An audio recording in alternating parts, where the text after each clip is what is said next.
Z52 at max level with 200 affection and max reload tech bonus has a 0.51 second main gun cooldown with a single 113. If you give her an autoloader, this number drops to 0.49. Why are you telling me this, you may be wondering? Why would anyone care about shaving 0.02 seconds off when they could instead bring an auxiliary that gives 25 firepower for a seemingly bigger increase in DPS?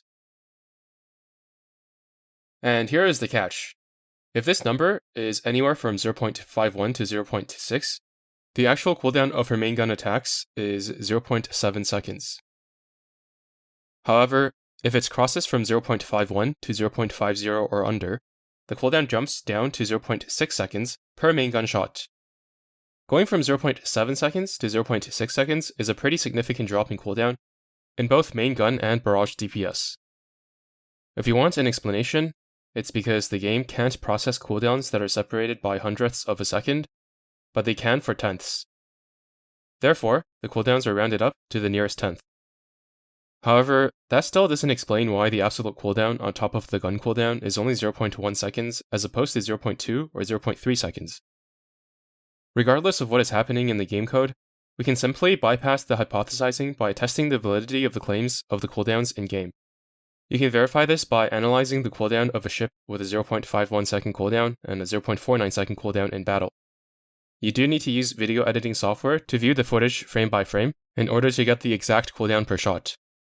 If you really care to make sure, you don't have to take my word for it. Go and test it out yourself. Although, do note that device performance could potentially lead to inconsistent results. I mentioned that 0.51 to 0.6 round up to 0.7, and following that same logic, 0.41 to 0.50 round to 0.6 seconds. However, if the number that is shown is 0.50, there are decimal places past the 50 and it's difficult to predict how the game will round that number. So while 0.50 should theoretically be underneath the threshold to be faster than 0.51, it's probably safer to be at 0.49. Anyway, since we have a raid event going on, we don't really need to care for any of the theory behind it. I simply went and did some tests with the autoloader to see its effect.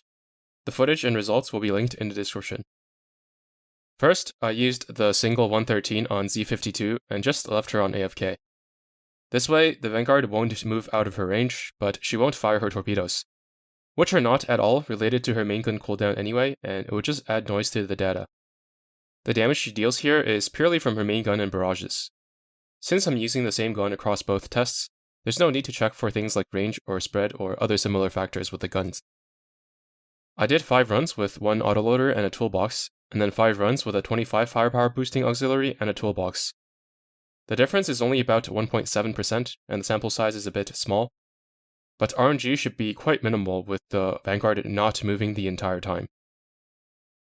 In any case, if the autoloader only shaved off 0.02 of a second, that should not result in higher damage than 17 extra firepower from the battle tracto. Okay, next, I did 10 runs each on auto. The 3 loadouts are autoloader plus drone, battle tracto plus drone, and double oxytorp. With a 26 reload she gets from 2 plus 13 oxytorps, her cooldown becomes 0.5, which should theoretically be enough to cross the threshold to 0.6 seconds per shot. Between the 3 sets, it was clear that bringing 2 firepower auxiliaries was the clear loser. One autoloader and 1 firepower auxiliary performed approximately 6% better than using 2 firepower auxiliaries. The thing about the double oxytorps is that the hit rates of the torps were not great, and I also used rainbow mags to make sure she didn't get an extra salvo of torpedoes at the end when using autoloader, which would have skewed the results in favor of autoloader. I do believe that against the heavy armor enemy, double oxytorp would likely be the best option out of the 3. I also tried sortieing Z52 with Z1 to see how much total damage 40% firepower gave to Z52, and the result was only 17%, which is less than I thought. Z1 also does give other good stuff that Z52 enjoys though, like evasion and anti-air. Okay, so, what can we take away from this? I made this graphic here. I'm treating these 3 firepower boosting auxiliaries as essentially the same thing, but the battle tracto actually ends up being the weakest of the 3. The difference is negligible though. Loadout number 1 is the worst if Z52's main gun cooldown on the equipment screen ends up at 0.51.